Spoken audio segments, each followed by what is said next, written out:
Africa Content TV.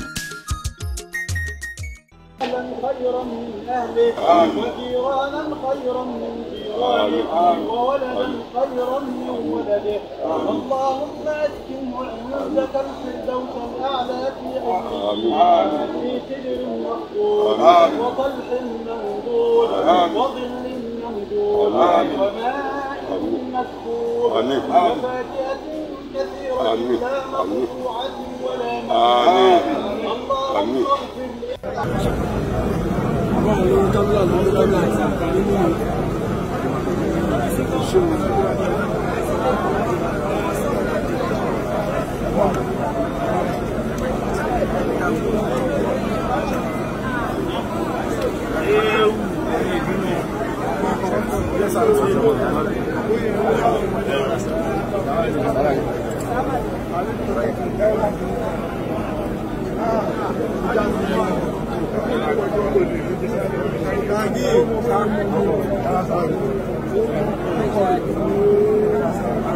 gbogbo ẹrù mi tó bá ń kóbọ̀ ní ti ṣé ọ̀gbẹ́ ta kẹ́yìn ó jẹ́ tẹ́lẹ̀ tó jẹ́ tẹ́lẹ̀ kẹ́ ó gbé tèmi ní ẹgbẹ́ mi ní ṣe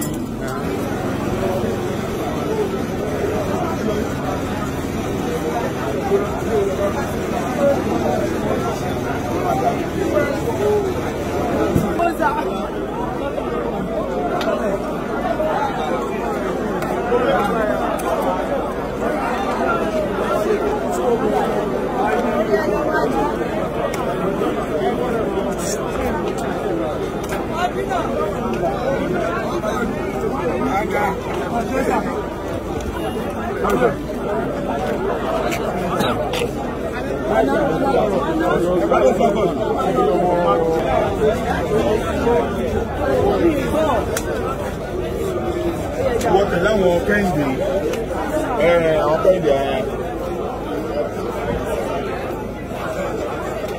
Oliver.